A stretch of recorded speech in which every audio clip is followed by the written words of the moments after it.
Good looking, I'm going to start with you, okay? My face. You got to get your microphone on here. Okay. Make sure it's on. Okay, What you need. my face would probably kill a normal man. Okay. But I appreciate the compliment anyway. My name is Larry Sykes. I'm a county commissioner, District 7, Position 2.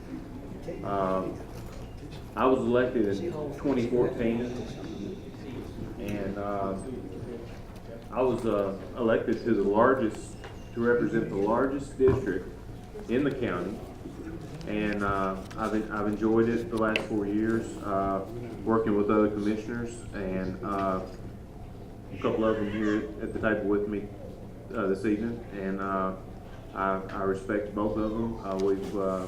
We've had a lot of things in common. Claudio Brown and I, we've asked a lot of the same questions, and we've voted the same way on a lot of occasions. We are trying to do what's best for the county, I feel. I, being here now for over 20 years, I've really took particular interest in my community and in this county, and I'm very concerned of the things that have been going on in the county with the schools closing and the idea of expanding a jail that does need maintenance. It does need attention. These things do need to be took care of. But we need to prioritize our efforts and make sure that first things come first, and that is the youth, that is the children that are going to grow up in this county. They need to be educated so they don't have to be incarcerated. Thank you very much. Larry Sipes, District 7, Position 2. Will you tell me your name again, please? Larry Sipes. S-I? S-I-P-E-S. Thank you so much. S-I-P-E-S. Yes. And it's District 7, Position 2. Thank you so much. I'm Claudio Brown, candidate for re-election, District 5, Position 2. I'm originally from Jackson. I attended Mary High School, and I chose to attend Lane College. Proud beginning, and it actually stemmed my interest in politics. I was in school during the time of the social uprising. I done other studies at Memphis State, at Southwest Texas State School of Government, Leonard Bain Johnson School of Government and Public Policy, former employee, Department of Health, Educational Welfare, the Department of HUD. I was a delegate to the National Democratic Convention in New York for Clinton, Bill Clinton, and I former vice president of the Young Democrats. I'm a father. I'm grandfather since my kickoff, a husband, and more important than that, I take pride in being a servant. Thank you. My name is James Watford, and I am a resident here in Madison County. I also attended the local public schools here, Mary High, finished there in '67, along with my opponent here, Mr. Brown. After finishing high school, I went on to go to work from that point on, and was drafted, but did not end up in the military. Came back home, and from that point, I entered the workplace. After entering the workplace, in 1970, I became a police officer, and I worked extensively in the community as an officer. I was able to go in and out of all the various areas here within this city. I saw the government that was corrupt, and many arrests that I made, they were corrupt as well. But I found myself an advocate for the city here. And in that, I was able to accomplish a lot of things within the police department. And after that, I entered another workforce, and I began to travel extensively across all of the different states. And in that, I found out that being an advocate and being one that would help other communities, I found myself campaigning for many others that was running for various offices here within the city and the county. So I'm here today to advocate yet still that there's an opportunity here for me to go farther with my I don't want to be a politician. I just want to be that advocate, that voice that's speaking for the people that cannot speak for themselves, and need someone that have the courage and to speak up and stand up and say, enough is enough. Good evening. My name is Greg Hammond. I want to apologize off the top. I have my camera running back there.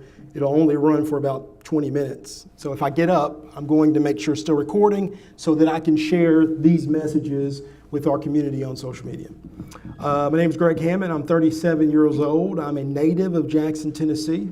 I'm from Bemis. I went to Southside High School, Jackson State, and then UT Martin. My education is in journalism and communications. Some of you may remember me from my time at WBBJ as a sports anchor.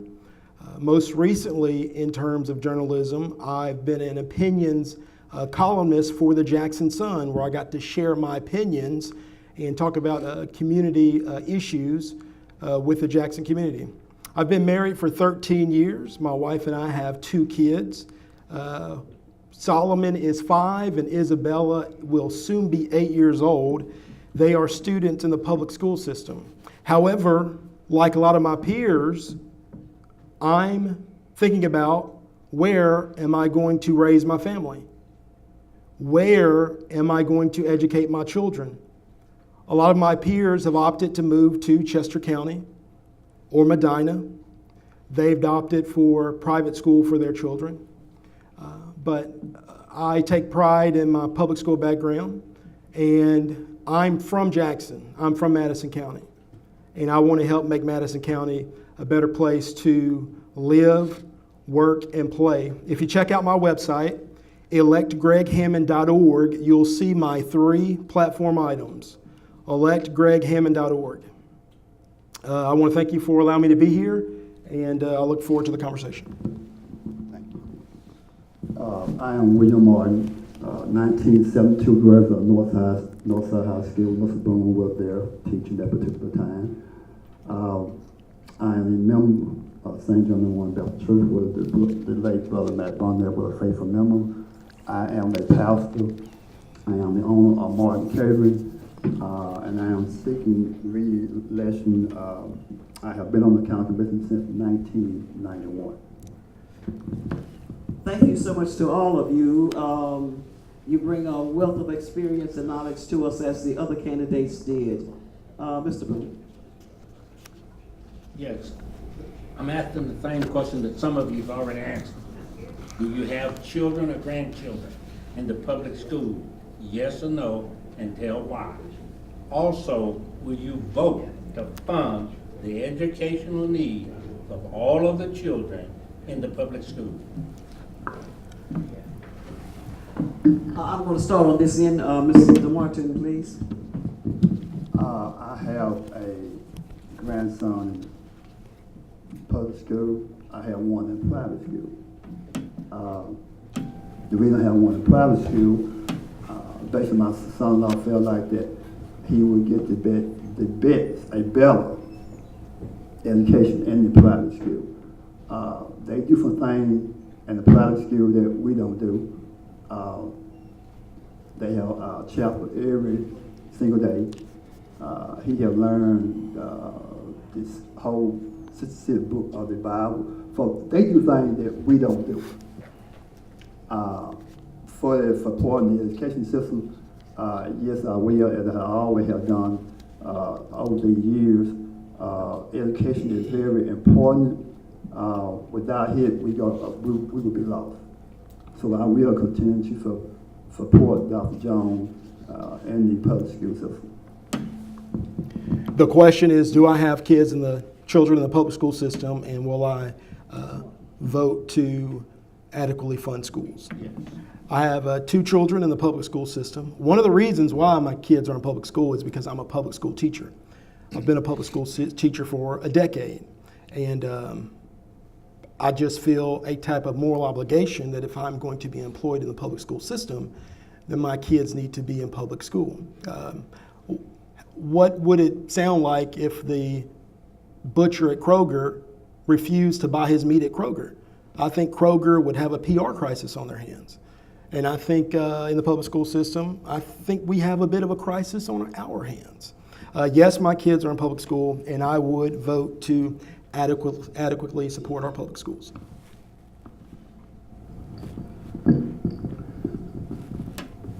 I don't have kids in the public school because they have actually graduated from the public school.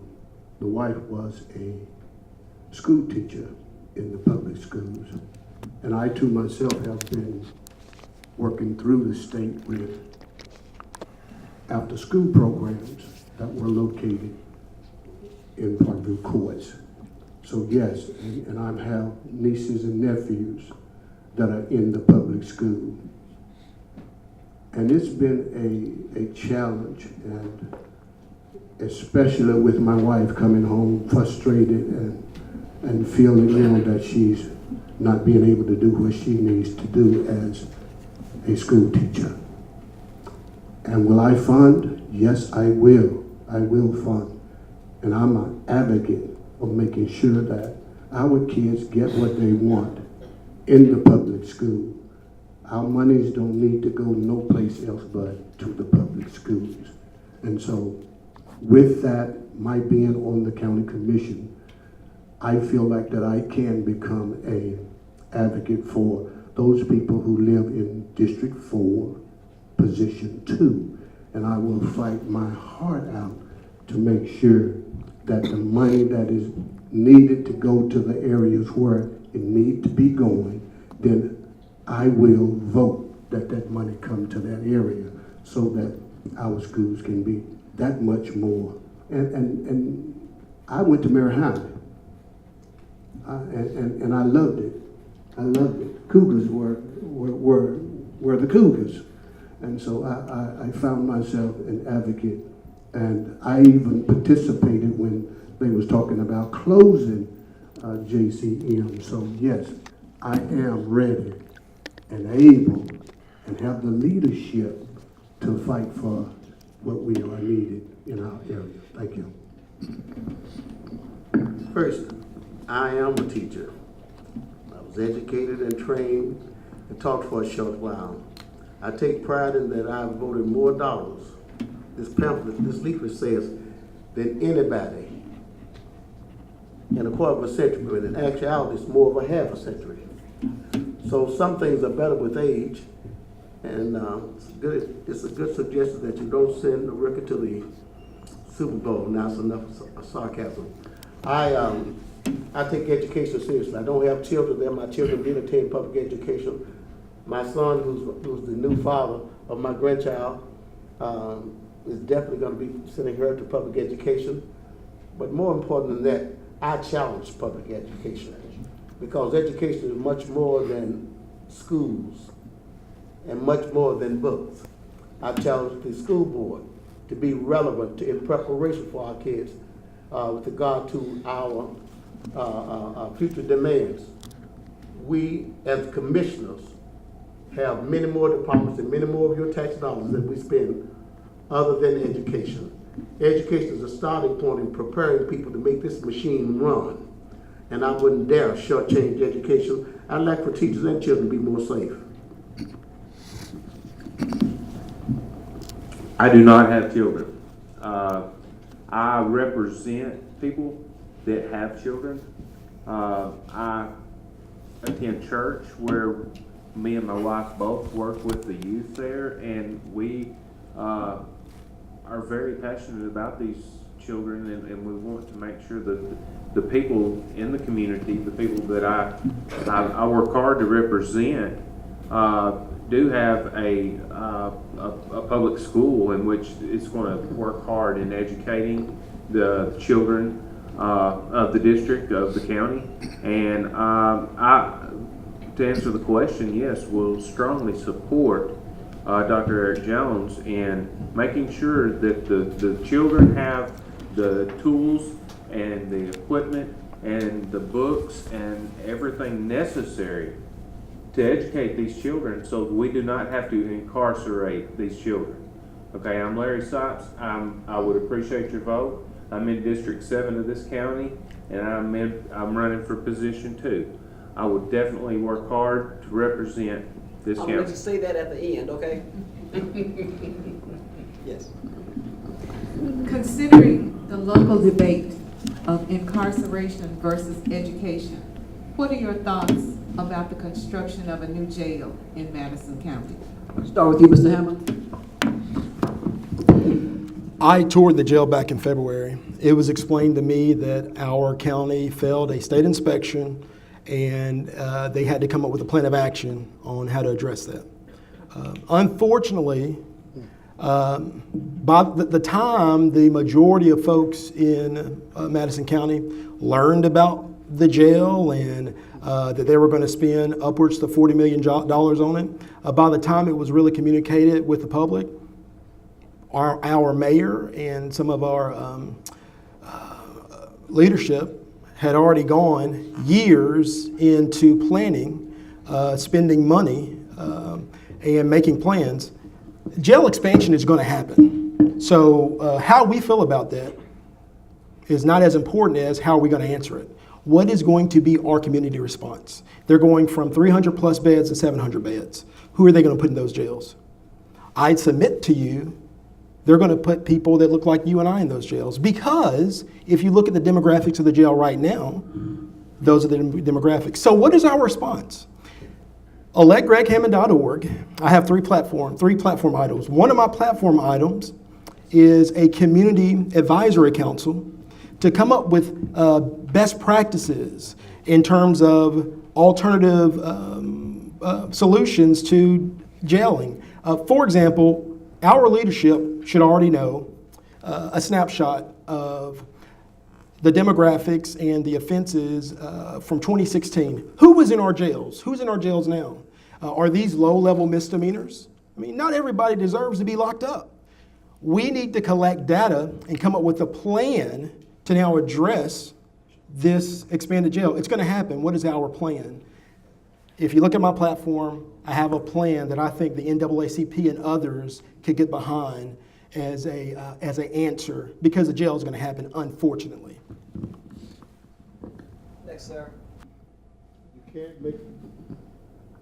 You can't make sense out of no sense, and you can't get good from bad. We do not have a jail crowding problem. No. We have chosen to put people in cells when they could very easily have a ankle bracelet. We have one of the best community correction programs in the country. It would be far cheaper on taxpayers, proving an opportunity where people can contribute to their families and still sustain their lives and their families while they're waiting for court, and cheaper than building a jail. Number two is that the public has been misinformed many times about our need for a jail and that what it would cost. I would oppose a jail. By the same token, if you tell me that the majority of people in jail have less than a high school education, let's talk about some rehabilitation and give them something to make some better decisions rather than go back to jail to become gainfully employed. If you're going to tell me that they have varied levels of mental illness, then why can't we get some psychological counseling and supportive services there?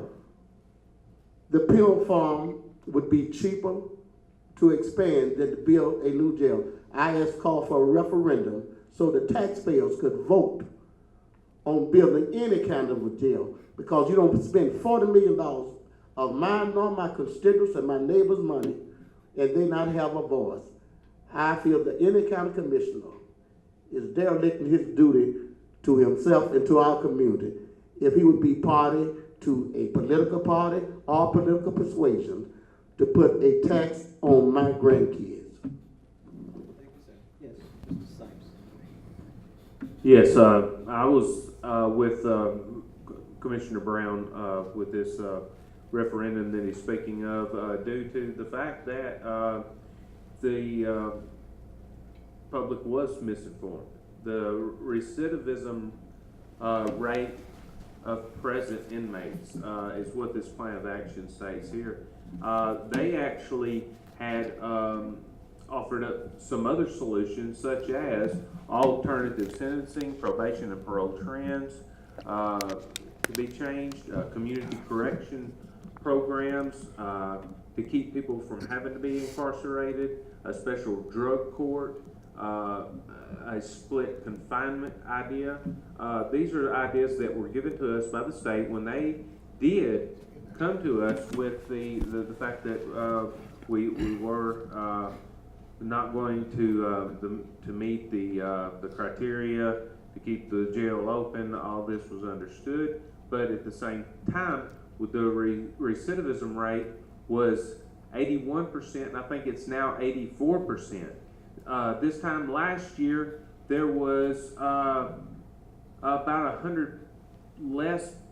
I'm sorry, 80 people less than there is. There's 80 more people of May of 2018 than there was of May 2017.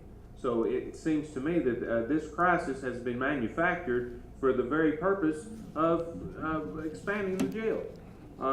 This is also being considered a priority when we have schools that a architectural and engineering firm just down the road here said that we're going to need $144 million to keep the existing schools up to par. Yes, that's right. Okay, I'm just trying to be truthful with you folks. And as a Republican, yes, I have went against my party, but I have to do what my constituents tell me to do. I do what I'm instructed to do by the citizens of the county. Martin, please, Mr. Martin. We do not need a jail. I had said from day one we didn't need a jail. I have opposed the jail from day one. But most likely the jail will be built. They probably got another vote already to build the jail, but we don't need one. Our money needs to go back into the school system.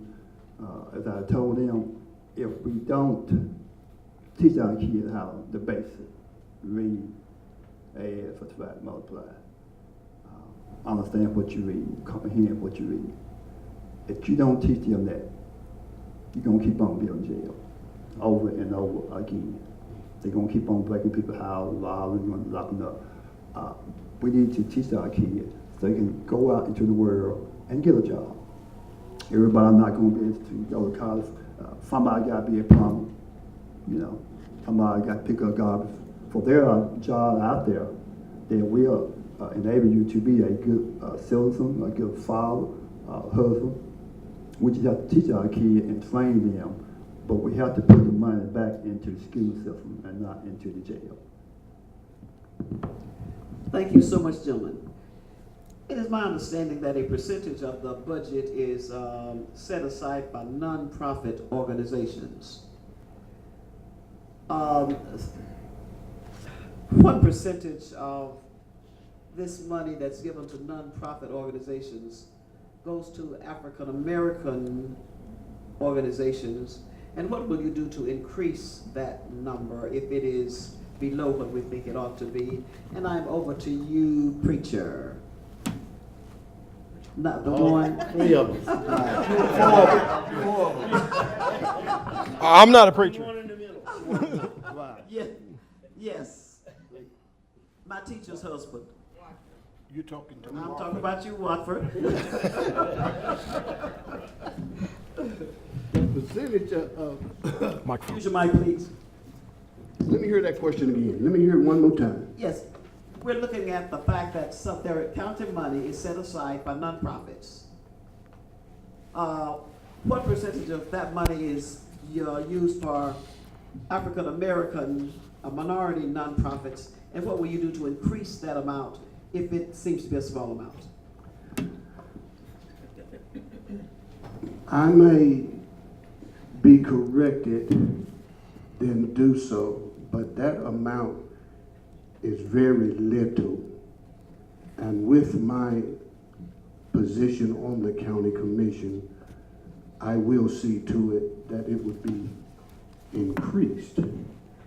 And that percentage will go to the education of, the higher education of our children. If I might say, when I was in high school, there were different programs that were there for us. We were able to have, Mr. Savage was our auto mechanic. Mr. Bishop he was the individual who actually held shop there, and we learned those skills by being there. We had the desire to do so. I also had the opportunity to work after school. I would leave school every day at 1 o'clock because Mr. Gibbs was the individual who went out within the community and pulled in jobs for those individuals. So that was a work ethic going on in the school. And with that, we learned how to work. We learned how to do things that was possible for us. So I believe that with that money that will be put back into, or will be voted into the school system, it can bring back some of those things and it will elevate our young men and our young women and keep them from that road that's leading to that jail that they're talking about that we're needing to build. And that's how I feel about that. Our county is the biggest travesty against human needs and human rights I've ever seen, and I used to work for the federal government. I've stayed in 4 states and 5 cities. We spend more money on everybody than we do people.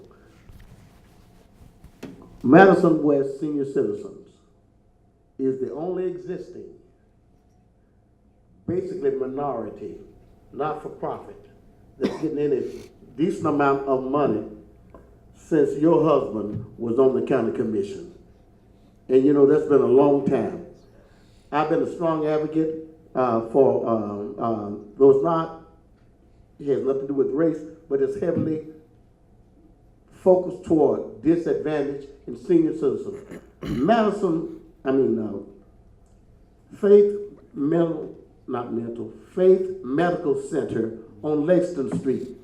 A person with cholesterol problem, high blood pressure, things of this nature, for $35, if you don't have insurance, can go and get treatment. There are a number of people in our community who cannot afford to pay for care and a doctor bill and pay for medicine. They will even assist you in getting medication to cover you for a while. We do not spend money on nonprofits in the way that we should to impact on poor blacks, poor anybody.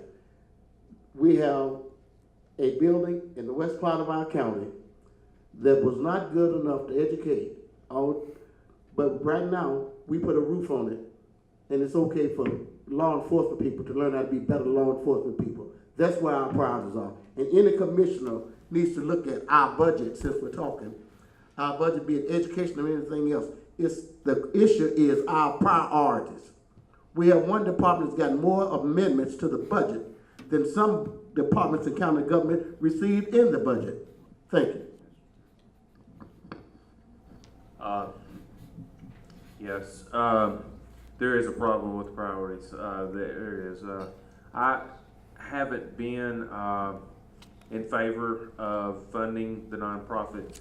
I will tell you this, it is a small amount of the budget. It is, correct me if I'm wrong, about, I think it did come down about $10,000 from last year, but it was somewhere in the neighborhood of $30,000 plus had been allocated for nonprofits. Just, $30,000+. And as I was looking at it and had to vote on it, I was seeing that the ones that they had, there's about 180 nonprofits in Madison County, and only a handful, a dozen or more, are selected to receive any funding. But the ones that are receiving funding was also receiving state and federal funding, and there was some that were not selected to receive county funding that wasn't receiving any kind of funds. So it was not fair, and so I oppose that each and every time because of the unfairness of the money, the small portion that was allocated to the nonprofits. There's another question there, I think, too, that we should be actually allocating taxpayer dollars to these nonprofit entities. I'm not so sure, as a newly elected commissioner of now only 4 years, that we should be allocating taxpayer dollars towards the nonprofits. I still have that question, and I would appreciate and anybody else that would have any concerns and would like to talk to me about that and in a way that's constructive and could solve some problems. I would be open for that discussion. Thank you. Where'd I start? Start with Walford. I'm over you. I started with Hammond, so I'm over to. Well, I'm Hammond. That Hammond. I'm the only Hammond up here. Claudia, you got that, didn't you? Actually, you did. Hammond, would you go now, please? Okay, so the question is, are our minority nonprofits getting the money they deserve, correct? First of all, I would first make sure that our African-American nonprofits are doing everything they can to petition for those dollars, because I'm not going to go fuss at my daughter's teacher because my daughter's grade is bad if I don't first check with my daughter to make sure she's doing what she can to earn an adequate grade. So first, I would meet with those minority nonprofits to make sure they're doing everything they can for those tax dollars. I would connect them with organizations like the Jackson Chamber or the African American Chamber of Commerce, which puts on workshops for nonprofits to get grant dollars and things of these nature. My wife participates in the Jackson Theater Guild. My brother is with the Arts Council. I understand and can appreciate the value of nonprofits. So yes, this is a conversation that needs to be had. But we have to remember, a leader's job is to engage, educate, and to empower. It sounds like there's been a lack of information flowing around, okay? And my question to you all is, how will things get better if we continue to do the same old things and elect the same people? Let's try to do something different. Let's engage with the nonprofits. Let's educate them on what they need to do to earn the dollars they need, and then empower them. I think about the Denise LaSalle Blues Academy under the umbrella of the West Tennessee Cultural Heritage Association. That is a nonprofit. They just had their first camp a few weeks ago, and it was very successful. So nonprofits are important. I can appreciate the question, but as voters, well, let's do something different to get leaders who empower people, who educate people, and who can engage the stakeholders. Thank you so much. Mr. Martin. The nonprofit, if I'm not mistaken, here will reduce, I believe, more than the 10,000 commission site. Of course, they try to lower the nonprofit each and every year. They try to bring them down lower than what they normally give. I think the Carl Perkins Civic Center and someone else get the most money, and everybody else get just a little bit. You have to start applying the first of the year to get your application in for nonprofit. But one of the major problems with the nonprofit is that we have a committee and they go through the nonprofit, and they vote on them, and they decide who's going to get what. So basically, when it come back to us, it's basically a done deal. It's already been decided. They already have voted on who's going to get what. We raised concerns, but it's already been taken care of. So we need to get some more African American on that committee, and that's not an easy job because they don't want us on there. Okay, so therefore they're not going to vote to put us on there. So we on the outside, trying to do all that we possibly can still do. Okay. I have a question concerning the starting time in school. Kids' safety is important to me before they go to school and when they get out of school. And I want some responsible adult to be at home when my kid gets home. And I would also want an older kid.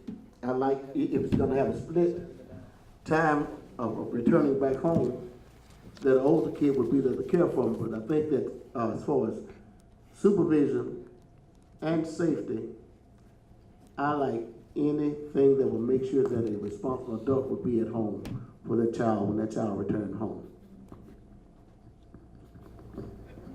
Could you repeat the question, please? Do you support one starting time for all students in public school and support whatever is necessary to make that happen? Yes, I'm not sure what it would take to make it happen. But Go ahead. But yes, I agree. I'm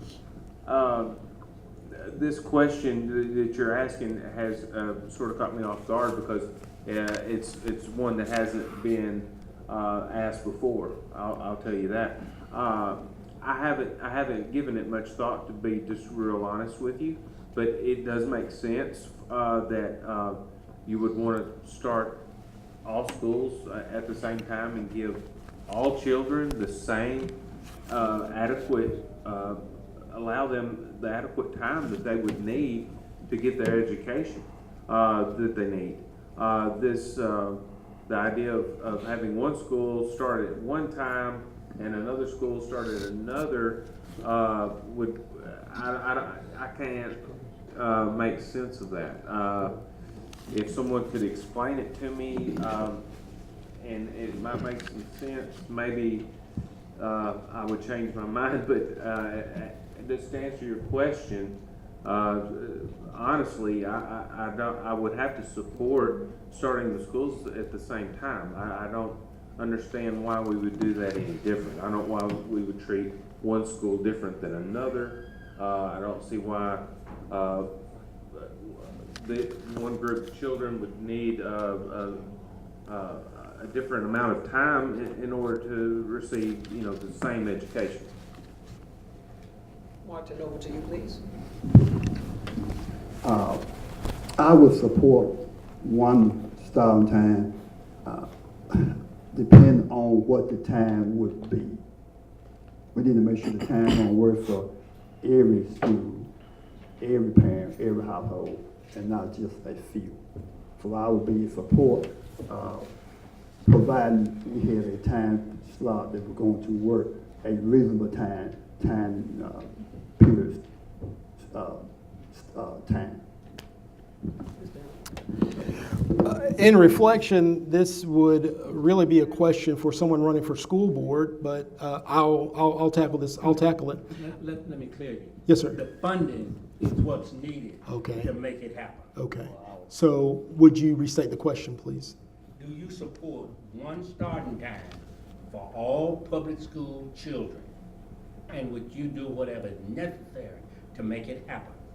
They are leaving home at 6 o'clock in the morning, 5:45, it's dark out there, small children. And Mr. Boone, in fairness, I don't know that everyone knew there was a budget concern attached to that because it wasn't applied in the original question. But it's busing. That's Okay. what makes it start. Okay. As long as we're all on one court. Like anything else, there are going to be pros and cons. I know some parents appreciate a different start time. It allows me to get one kid in school over there and another kid in school over here while I make it to work. So it works for some people. For some people, it doesn't work. So like anything else, this has to be studied and vetted. We need to engage the community to figure out, is this something the community wants? I know some people will say they want all schools to start at 8 o'clock. Some people appreciate schools starting at 7:15, allowing them a lot of time in the afternoon to do other things. So this is not a question I would necessarily be ready to answer without fully investigating it, because there are pros and cons attached to it, and you would certainly need to increase your bus fleet. And as it's already been stated, we have leaders who are already hesitant to support our public school system. This is something that we would have to study. Let me ask that second part. Yes, I would be in favor of supporting a one-time period for all schools. But once again, it's coming into the budget, buses. You're gonna have to have more buses. Buses run about 80 or 95 miles each. Can I give a little qualifier on that? You can't. I know where you want to go, but you can't, okay? Thank you so much. I have a final question, which comes from our audience. Please describe your talents and your gifts that will enhance your ability. Oh, I got another one coming. Please describe your talents and gifts to enhance your ability to work effectively with our Republican-controlled commission. I saw your hand, Mr. Hammond. Go ahead. My background is in journalism and communication. A large part of leadership is communicating. In the conversation, it's been said that things haven't been communicated to the community, or the community has received false information. Well, it's important to give voters information as early as possible, okay? So they can not only think through this thing, but then come up with a plan of action. I think about the jail issue. The jail issue has been on the table for 4 years at least, but the majority of the public has only learned about it in the last 12 to 11 months. So I'm a journalist, I'm a communicator. If you go to electgreghammond.org right now, you can see items of my platform that are already gaining support by Democrats and Republicans. I'm a communicator. Communication is important in terms of engaging people, and that's something I do. Enough questions have not been asked as it concerns county commission leaders. They're not asking enough questions. And it's obvious, because when I call my commissioners, the response I get is, well, Greg, that's a great question. My response is, well, why didn't you ask that? Whether it be Democrat or Republican, enough questions aren't being asked. And then there needs to be effort to communicate with the public.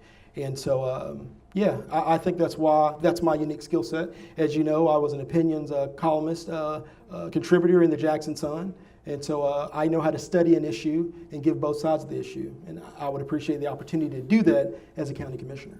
Thank you, Mr. Hammond. I'm over to you, Mr. Watford. You asked them the question, how will my leadership be working with the opposite parties? As of now, the work that I do working with as a chaplain with the hospital, I find myself each and every day in and out of Republicans' homes and Democrats' homes. And there's always a discussion whenever I enter sometimes into these Republicans' homes. And when they find out who I am, what I represent, how I stand, then the issue sometimes escalates. But even in that, I'm able to work with them. They have their questions, I have my questions, they have their answers, and I have my answers. And the issue is, can I work with them? Yes, I can. And I'm doing that even now as I'm in and out of their homes. And there was a question that was asked previous about would I be willing to fund the buses? Yes. Am I in favor of actually? Don't go back for me, okay? Okay. Stay with this one. Okay. So we're just there, and my leadership, my ability to talk, my ability to reason with others will give me that opportunity to work with those of the opposite party. So yes, I'm all for that. Thank you. Mr. Brown? Yes. I have no problem working with anybody I believe in. As people have known me over the years, I am a coalition builder. I, by profession, work with labor negotiation, where you had the most important issue at hand, money. Where you had comfort, safety of workers versus money. However, when you go to a bargaining table, you don't go with the intention to compromise. That defeats bargaining. You go there to build a coalition and to come to a happy medium. And that's where I pursue my responsibility as county commissioner, because the fact that I don't buy anything from anybody that I can't go back to my constituency and sell and preserve my integrity. I negotiate knowing that everything that I see is not necessarily good. But I know that one thing is that there's only one right. So negotiation has limitations. Thank you, sir. Mr. Sipes? Okay. I am a Republican. So when I look out into the crowd here tonight and I see these people, I don't see party. What I see are individuals. I see individuals that need to be represented, whether they're a Democrat or whether they're a Republican. Commissioner Brown and I have worked together. We have bounced ideas off of each other, and a lot of these ideas we've agreed on, and we've agreed too that we need to negotiate and compromise when need be to resolve issues. So you're now looking at a Republican and a Democrat who have been working together for 4 years now. Commissioner Brown and I have worked together. So what I would argue is that my strengths are in that I am open-minded and that I am a determined individual, and I don't see party, I don't see color. What I see are individuals, and I see individuals that are taxpayers that need to be represented properly, when their children need to be educated properly, and they do not need to be set up to be incarcerated. And I'm Larry Sipes, and I'm in District 7. I'm running for. I won't give you time to say that, okay? I won't give you time to say that. Okay, Mr. Martin. Okay, I have no problem working across the party line. Been doing that for some years now. In fact, I set beside one that we have been working closely in the last few years. His ideas are not primarily what the party is, but once again, you have to remember that a whole lot of them will tell you things that they don't agree with, but they won't voice it among the others. They'll tell you, I don't agree with this right here, but they won't voice it among the full body folk. But I have learned how to work. I think my temperament, my being humble, my meekness, I think my love for people, and my love for trying to do the right thing. And that's what I base my decision on, is always trying to do the right thing for the people in my district. Thank you, sir. I started with you, Mr. Hammond, right? Yes, ma'am. Yes, I did. Ladies and gentlemen, thank you so much for your questions. Thank you so much for your patience. Thank you so much for sharing with us in this activity. Gentlemen, and all of those who have been a part of our panels, thank you so much for being here today. And thank you so much for offering yourselves to be servants of the people of Jackson. We appreciate you so much, and we look forward to the time when it will come for us to make our decision regarding whether you will or not, and you all have presented yourselves very well. Let me just say, as I have sat these 2 evenings, I am asking When I thought about it, I thought, God, give us discomfort. God, give us discomfort for that which is, that is not for the best of your people, for all of your people, for the least of these. God, give us weariness. God, give us weariness with the same old thing that makes me all right, but my brother is not all right. And I prayed the prayer, God, give us tears. God, give us tears that we may cry for those who are in pain, for those who are incarcerated, for those who are separated from their parents, and for those who suffer. Yes. Give us enough tears that we care to do something about it. And lastly, I prayed, God, give us the love and the caring that we can make a difference. Yes. And I pray that for each of you who have offered yourselves, that you will work to make a difference in our community, a positive difference in our community, for not just the best of these, but for the least of these, and for all of God's children. Thank you so much for sharing. I'll turn it over to Carolyn, and I think she will turn it over to Mr. President. Thank you so much.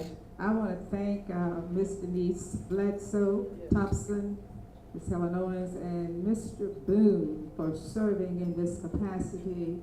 Thank each of you for offering yourselves, new faces and old faces as well. We want to just say that we appreciate your attendance. Talk to somebody. No, you didn't give them 2 minutes, but I thought you were just, Preaching. Yeah. But you did such a good job, though. Y'all give her a hand.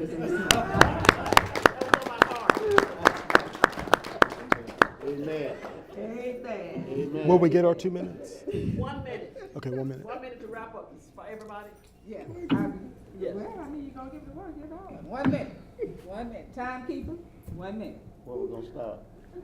Reverend Martin. Thank you. I would ask that you would go to the poll, and that you would vote for me. As I said, I've been on there since 1991, working for the people. Hope to go back. Well, I'm sure I will, because I have no one running against me. So that is a good thing. But I want you to come out and vote for me, to show me that you are behind me. We all need someone to be behind us, to push us, because it's not easy going to those meetings once a month, trying to do the will, and the odds are already stacked against us. So not only do we need you to vote for us, but to show up on these meetings. We need to see some faces that look like us. It makes a difference. When they see people that look like me and you, it makes a huge difference in what they do. So we need you all, if you're not working, you have the time, to please come. Vote for William Martin, District 1, Position 2. Progress is a process that requires change. Progress is a process that requires change. Do you value progress? What have these old coalitions reaped for us?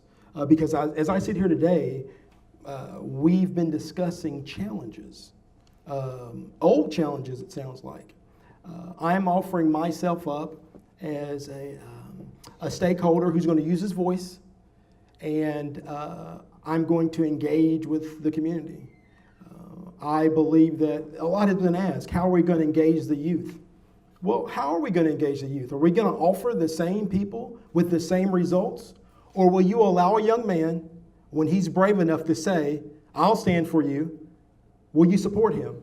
A lot of questions have been asked about term limits. Put your money where your mouth is. Put your vote where your mouth is. Do you want new representation? Do you desire new leadership? I'm offering that for you. electgreghammond.org. Early voting starts July 13th. Leadership. My motto is leadership for all the people and not for certain individuals. My county, my District 4, Position 2, I hope to have you go to the polls, and when you go to the polls and you see my name there, I ask that you give a vote for myself. Leadership for all of the people.